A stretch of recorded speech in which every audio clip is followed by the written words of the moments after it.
I'm Steve Dickinson. This is the little presentation that I put together minutes ago for the Thurrock networking group. I've got some notes in front of me. I tried putting them a little bit closer to the camera, but it turns out that I'm only using a single piece of paper, so all I could see was what's the other side of my room and none of the notes. So I'm going to be looking down every now and then, but hopefully not too much. How can you become happier and more productive? That's the sort of interest part of my introduction, trying to grab someone's interest such that they think, oh, well, this sounds interesting. That's the whole point of grabbing someone's interest. Yeah, if you want to become sort of more resourceful and happier, then I think you might be in the right place. The title of this is Using Your Brain for a Change. And I love the ambiguity of that. I'm going to be looking at goal setting and achievement and the psychology behind how we experience life. So by the end of the session, I'm hoping that that you can have something that you can immediately implement that will make life just a little bit easier. Before we start, though, I was thinking about a story of a policeman who was walking down I suppose it was quite a dark street. It was a little bit misty, and as he was walking down the street, he was looking at the lampposts on either side. There were trees on one side of the road obscuring some of the lampposts, but on the other side of the road, the light was pretty good. And as you walked out of the light from one lamppost, you were emerging into the light of another lamppost. So on this misty night, he was walking past the weeds and the grasses, feeling a little bit chilly. But as he was walking along, he wasn't having an unpleasant time. Towards the end of the street, he saw somebody on his hands and knees, and this guy looked like he was patting the ground, and he couldn't quite work out what was going on.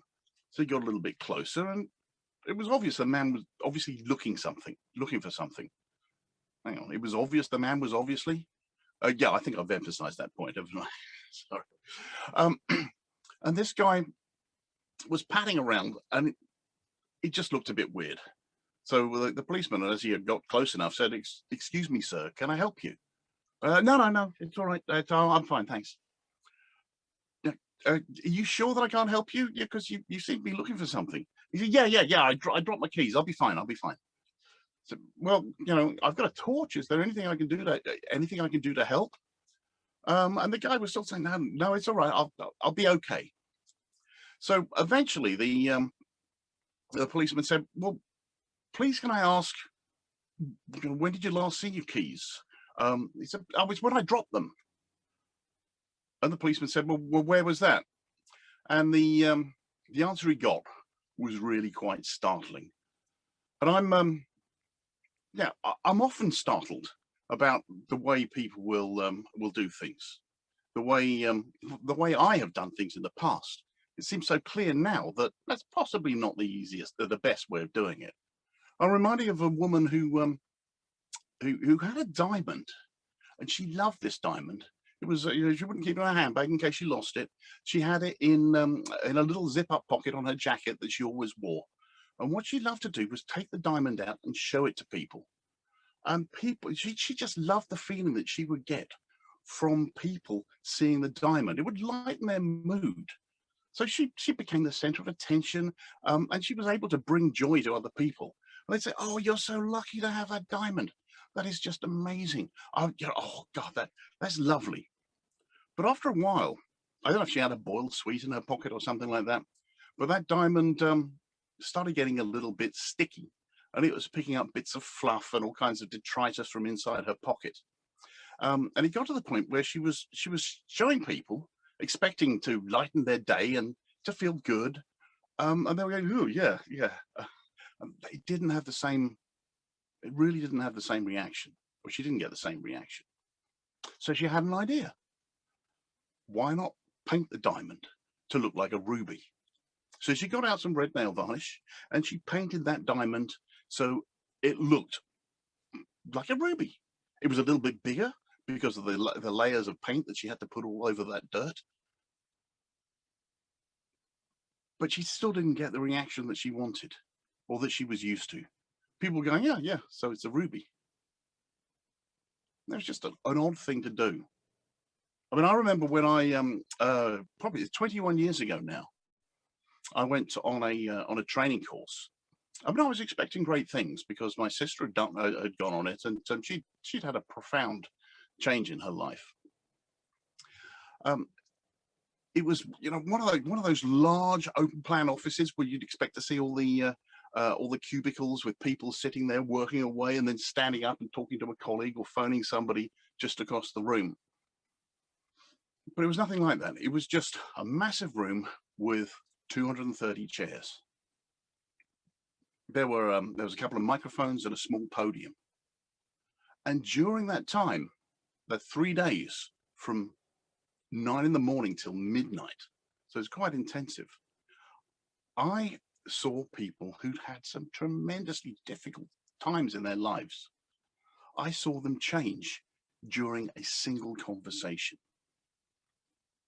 And I got eye contact with someone, and I had realized I hadn't had eye contact with anybody since I was 3 years old.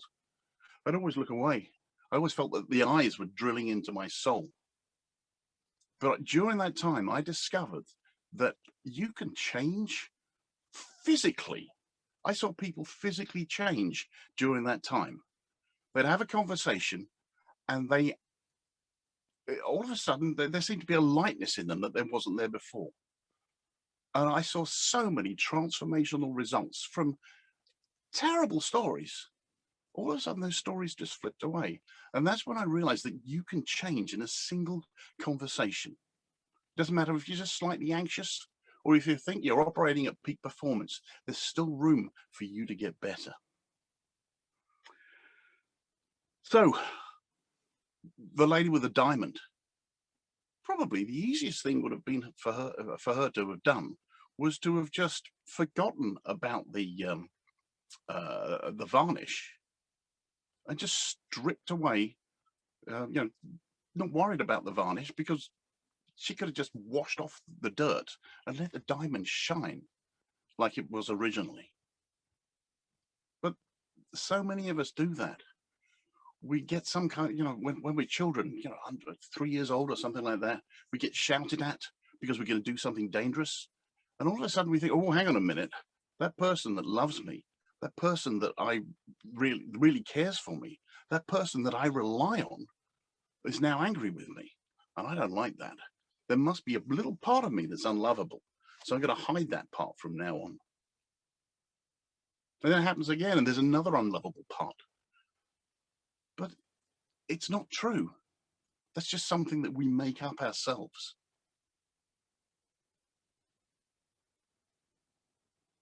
The idea that we are who we think we are is completely wrong.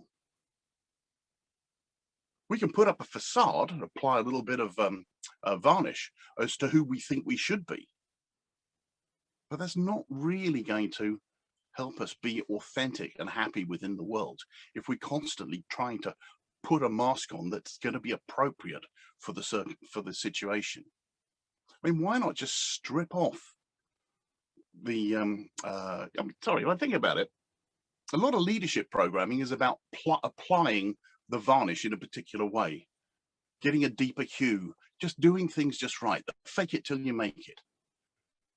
And a lot of therapy is about understanding the dirt and becoming one with the dirt. But wouldn't it just be better to allow the dirt to just wash off and shine like the diamond that we are?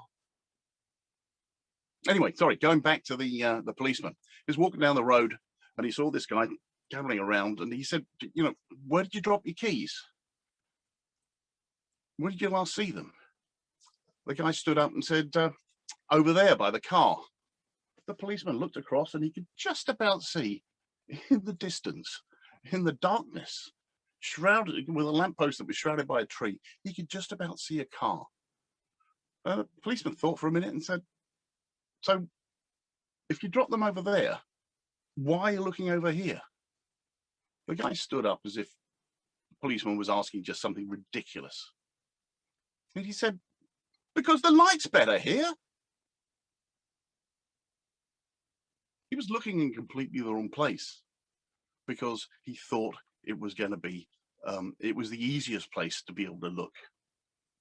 Now that's what we do so much of the time, looking around for what we can change in the external world to make our psychology, our thoughts and feelings easier.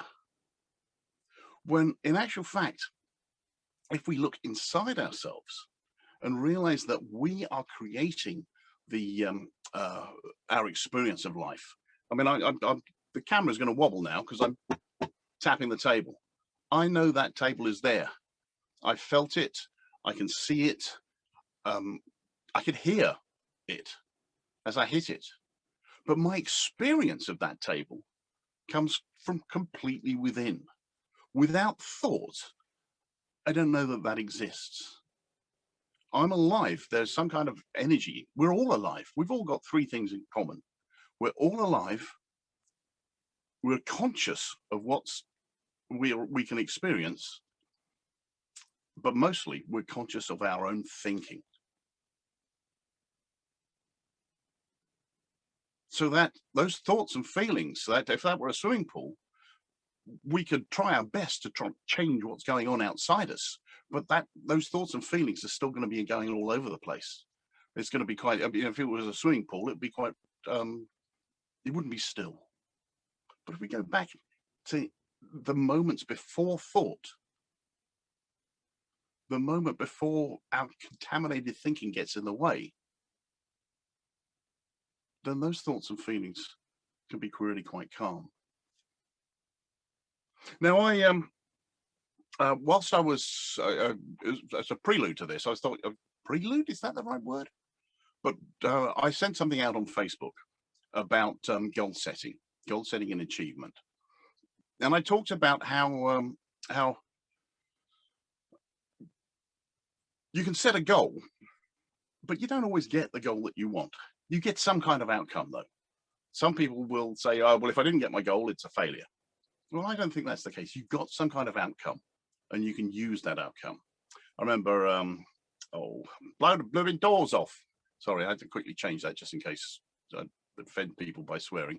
But Michael Caine, he once tried during his early career, he tried to walk into walk on stage, but the door stuck. And he said, the producer shouted, so what's going on? What's happening? Yeah, I'm sorry, sir, I can't get the door open. He said, well, use the difficulty. And Michael Caine says, sorry, sir, I don't understand.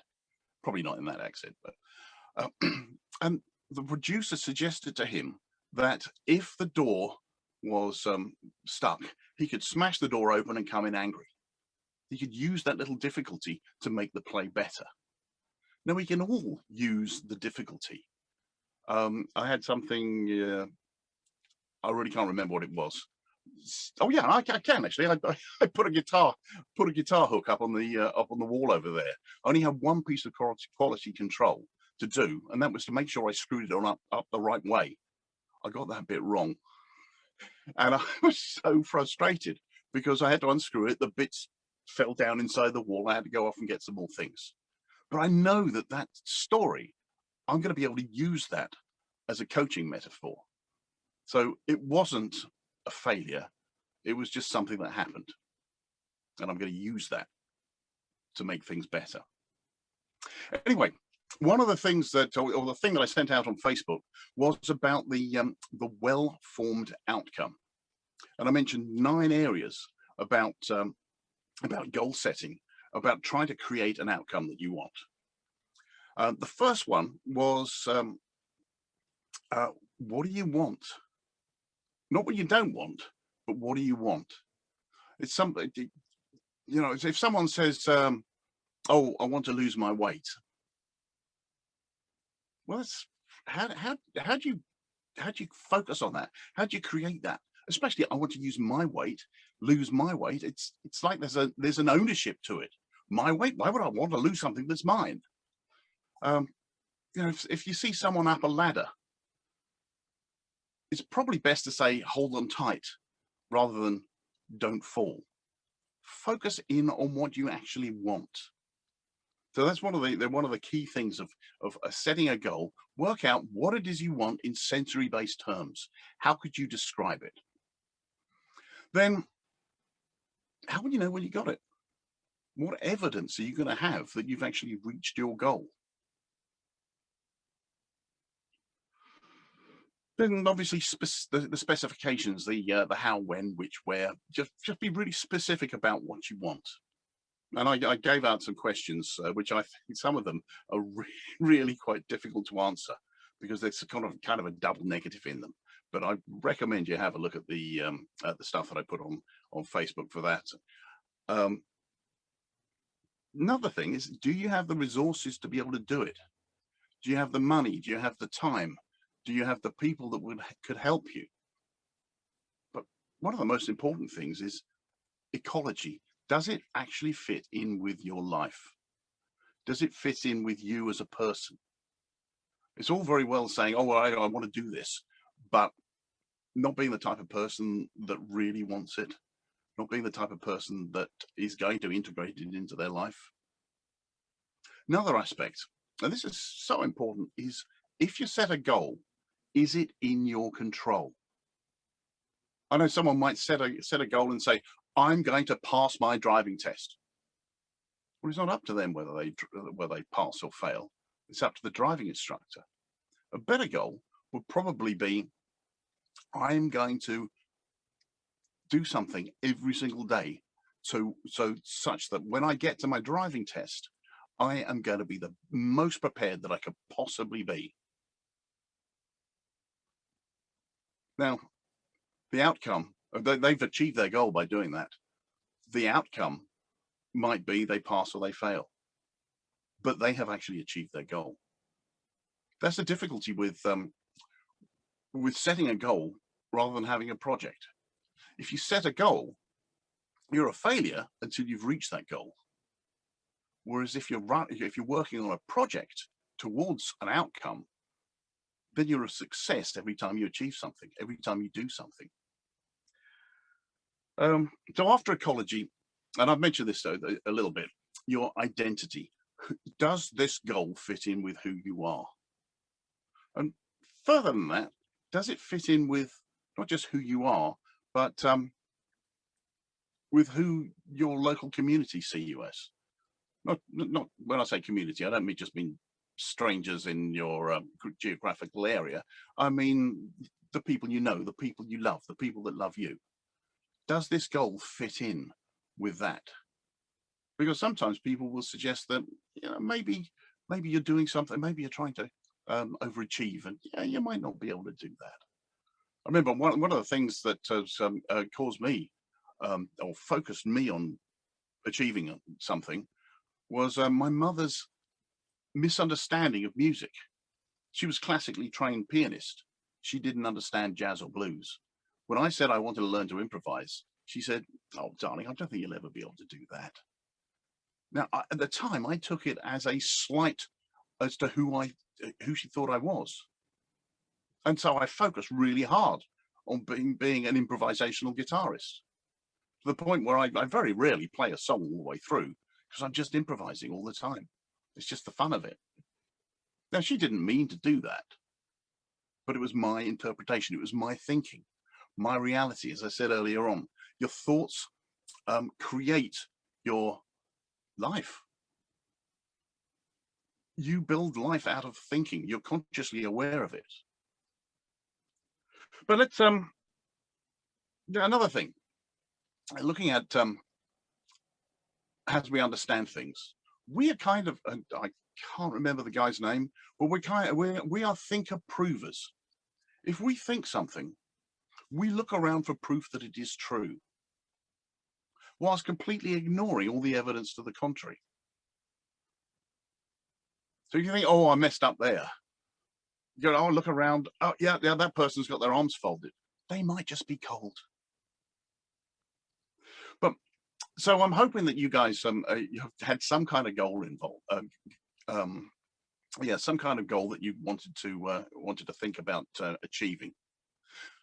When you are heading towards a goal, there are 9 areas that might stop you or might get in the way.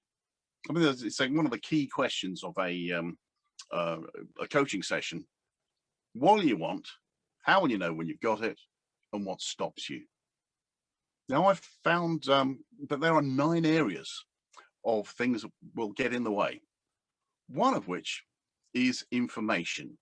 Now, that used to involve a trip to the library or something like that. But nowadays, Google it. If you don't have enough information, you can find it on YouTube or via Google. You might not believe that you can do it. Well, you can always think, well, if I believed exactly the opposite, how would I know that was true?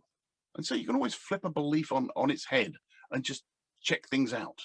You don't have to prove that the belief that you have means that you can't achieve anything, or in this particular area. You might not have the skill. Well, there's 4 areas of learning a skill. First of all, you're unconsciously incompetent. You don't know anything about it, so you don't know that you're incompetent. Like for instance, riding a bike. It's only when you get on the bike that you fall off that you think, oh, actually, I am conscious of how incompetent I am. But eventually, you'll be able to balance. Or if you really concentrate, you become a competent cyclist. And then all of a sudden, you'll reach that point where you can cycle without thinking. And that's when you reach unconscious competence. So here's a little sort of, actually, any questions so far on what I've said? I mean, no is an acceptable answer, but anybody got any questions? You gotta grab it. In relation to what you just said about the skill, that you need the 4 skills. So basically what you're saying is perseverance. Even if you think you can't do it, give it a go, because you may be able to do it. Yeah.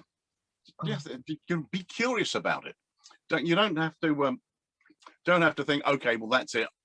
I can't do it. I'm going to look around for the proof that I can't do it. That proof proves that I can't do it. So I can't do it. Get curious. What if I could do it? And this leads on to what I was going to look at next is, if you've got some kind of behavior that you think you can't do, something that you think is beyond you, but you know other people that can do it. Well, here's a little, hang on a minute, let me count the processes, the steps. 1, 2, 3. Yeah, there's a little 3-step process. If there's a particular behavior that you would like to be able to do, now I don't know what it's like standing up in court. Well, having said that, that's not actually true, but we won't go there. I was only a child. I don't know what it's like to stand up in court and sort of argue a case. But I've seen loads of shows where it's happened, and people will look up to somebody. I mean, the last thing I saw was Daredevil, which had a superhero kind of guy, but during the day he was a lawyer. But I don't know what it's like to do that. But what I do know is that no matter what skill you want to get, if you can think, okay, who would do this perfectly? Who was really good at this? Whatever it is, whatever behavior that you would like to learn yourself, think who would be really good at this. Now, it could be someone alive or dead, real or fictional. But what I'm suggesting is that you spend a little bit of time visualizing how that person would do what it is that you would like to do. Where would they be? How would they hold themselves? How would they behave? How would they breathe? How would they communicate with people around them? What skills and capabilities would they have? What beliefs must they have within them? What values would they hold to be able to perform at this level? Who are they as a person? What is their identity? And how do they connect to the wider reality? Not just necessarily to their own personal community, but to the universe, to the source of life, to God, to the Star Wars Force, that idea that everything, that nature has is alive and you can feel it. You know, how do you connect and then create a really intense sort of film of them, like you're the producer of a film, and you can see them doing the things that you want to do. You can see how you can see how they look. You can see the gestures. You can see it's really colorful and bright, and the sound is rich, and you can feel what's going on, just like a film that you get really caught up in, until you can see that film in an instant. Every time you just close your eyes and you think, yeah, I can imagine how that person would do that. So that's the first step, really getting clear on how it works.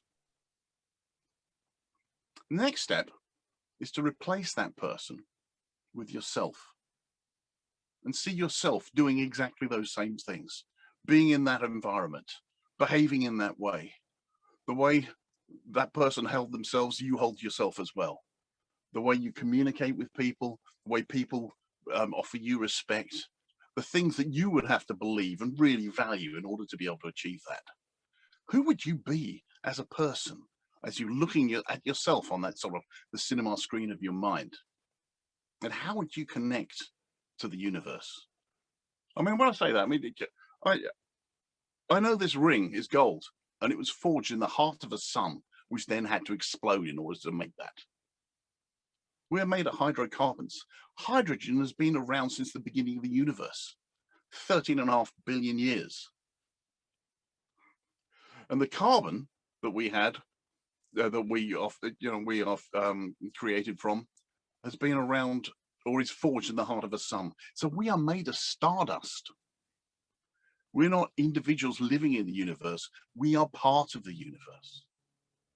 Anyway, sorry, I got distracted. So you've been through this process of really looking at somebody that you would respect, living or dead, alive, or, real or fictional, and you've seen how they behave and react and everything about them, and you've then put yourself in the same situation. Next thing to do is go through it one more time or a few more times. Float yourself into the movie. So now you are experiencing it. You can look around you and see the environment that you're in.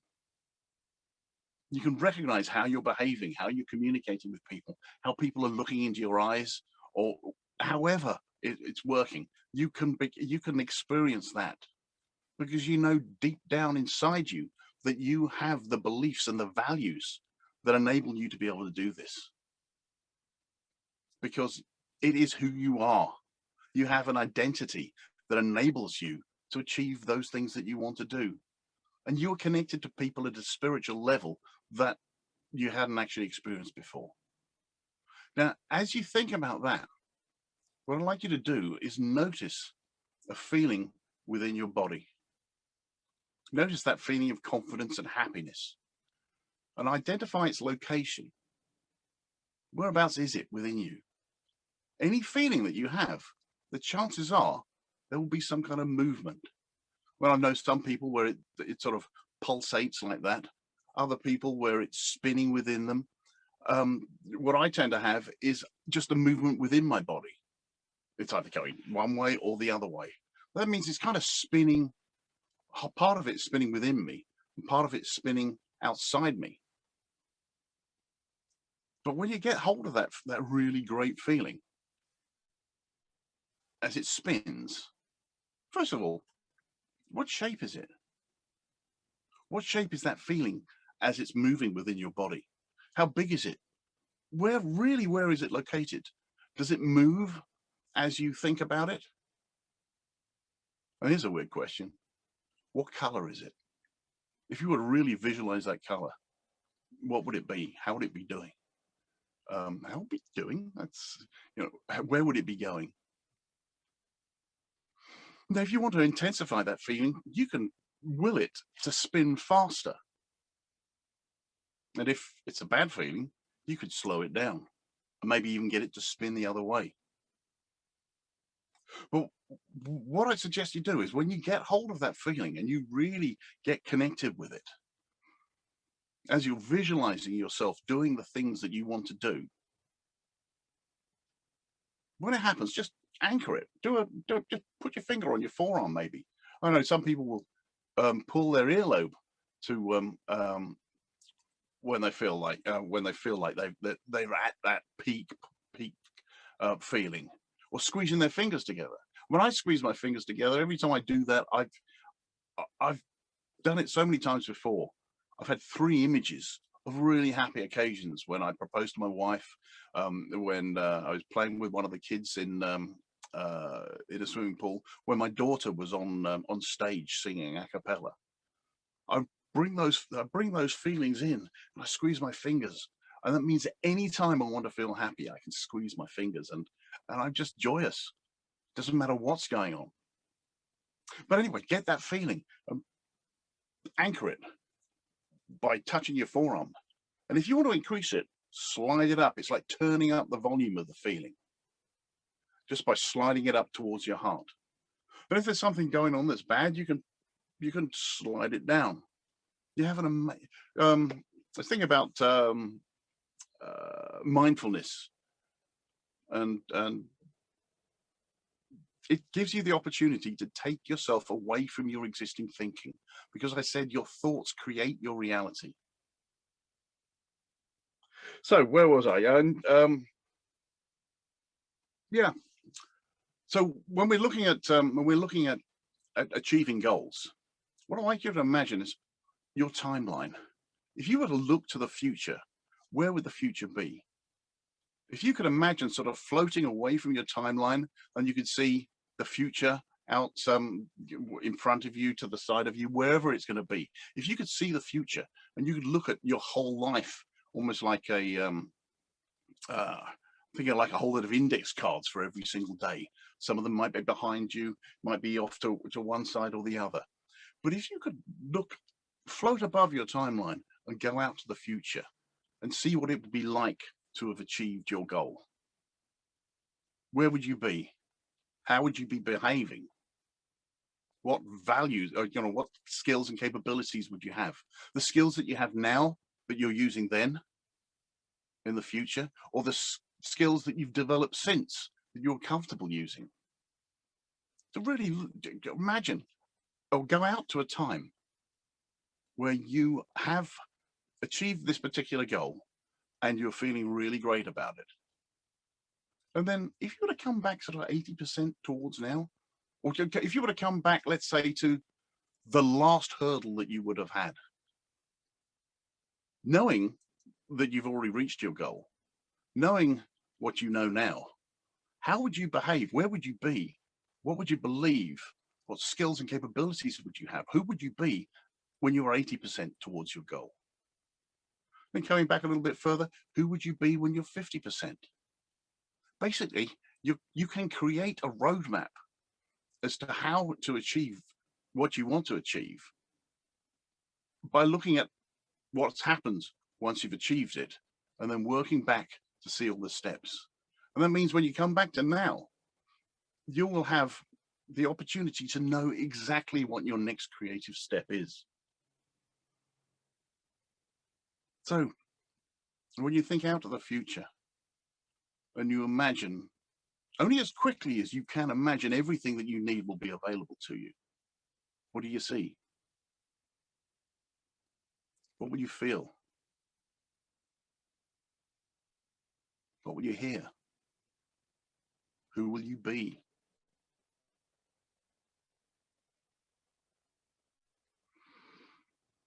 So, any more questions?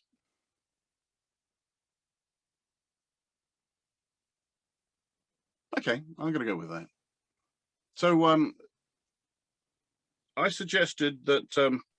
So I've got one for you, Steve. Sorry, Yeah. Didn't realise I was still on mute. Okay. When you said about the skills and presenting yourself in the way that you are, is there anything that you struggle with as an individual, considering I've known you for about 6.5 years now through networking, and you always are this. You always, you're very confident.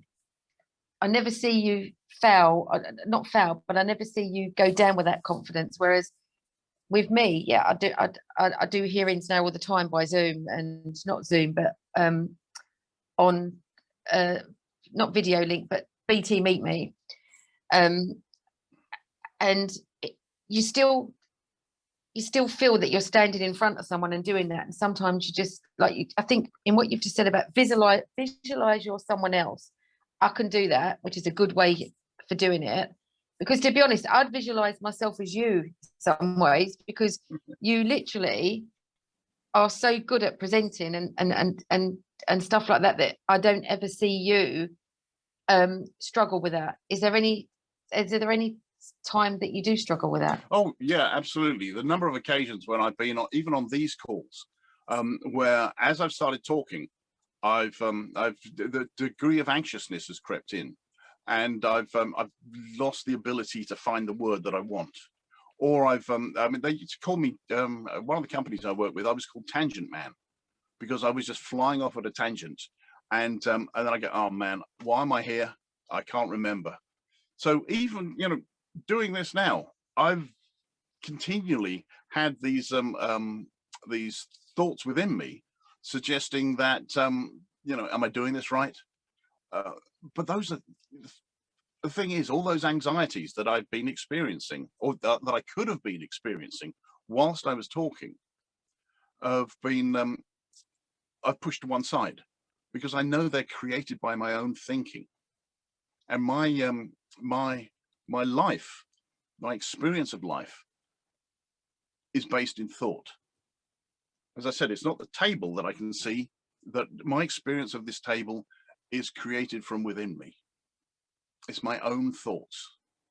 And that's how I'm not saying that you know, there isn't stuff out there. I mean, if I was to wander down the road and find an open manhole, you know, and step into it, the usual laws of physics apply. So I'm not saying reality isn't out there, but my experience of reality is or my thinking of reality is what I'm actually experiencing. I got really angry with myself about that guitar hook. It's the first time I've been allowed to put a guitar hook up in the house, and I managed to install it upside down. And that meant that I had an entire day before I could fix it, because I had to go out and get some more screws. But instantly I saw it, rather than beating myself up about it, I thought, use the difficulty. How can I make this useful? So I just wrote it down in my journal. And at some point I'm going to go back to that journal, and I'm going to fill in the rest of the blanks, so I can turn that into a little coaching story. Unless I don't, it might not be useful. So yeah, it wasn't until 21 years ago that I was actually able to understand that the things that were holding me back, my complete lack of confidence, was the story that I was running in my own mind. And I noticed that happening again and again and again, especially when doing a presentation. It's easier for me now, because I know, oh, hang on a minute, if I pay attention to this thought, everything's going to fall apart. I mean, if it were to help every single thing I've been saying here so far, I've had this nagging feeling in the back of my head that that I could be doing it better, or am I saying the right thing? But I've developed the ability to recognize it and to accept it, but not allow it to take over, because my goal here is to share something useful, share something that I'm really passionate about. Because when I got eye contact with that woman, that's when I knew I was onto something, that your life can change in a conversation. And it doesn't mean you have to change your circumstances. There are so many people that are just so critical, and I've done this huge amount in my life, being critical of what's going on around me, because once I've got everything sorted around me, then I'll feel better. That's the outside in approach to this. Whereas when you look at a small child, I think I've said this before, my little grandson, you know, not so much now because he's 2 or 3, but there was nearly, yeah, he's 2.5, something like that. But when he was about 18 months, we just lock eyes and there'd be no thought at all. We would just start smiling at each other. We didn't have any kind of thought. I didn't think, oh, he looked cute or anything like that. I was just connected to him at an emotional level. And there was a spiritual connection there that happened without any thought. And we can use thought and that thinking to navigate through life. But if we allow the negative thoughts to pile on and think, okay, I've got to think my way out of this situation, well, it's just going to make things worse. You wouldn't get a jar of murky water less murky by pouring more sand into it. You just allow it to settle. And then you realize that there's only that much little sand at the bottom and the rest of it is clear. We can have a clarity based on a feeling. So just listen for a feeling. I mean, I'm always saying this. If you're listening to someone, don't listen to see if you agree with them or you disagree with them or if that fits in with what's going on. Listen for a feeling within you. And that's when you know that if it's a good feeling, you'll know that it's okay. Because you can use the way you feel as an inner guidance system for the quality of your thinking. If you start feeling really churned up as if you need to run from something or to fight something, or to freeze so nobody sees you, and there's no danger around, well, it's your body telling you that your thinking is out of whack from the circumstances. You're going to be okay. Sorry, does that answer your question? Yeah, okay. Yes. All right. So I said, to be happier and more resourceful, this is how to use your, what did I say, mind for a change or brain for a change? I can't remember. Goal setting and achievement is what I went through with a sort of spiritual slant to it, I suppose. And I wanted this to be something that you can implement immediately. It's and I'm suggesting that over the next few days, weeks, or months, whether you're sleeping, dreaming, or doing other things, that something that your unconscious has learned here will enable you to behave slightly differently and enjoy life a little bit more. So remember, success isn't where you think, it's how you think.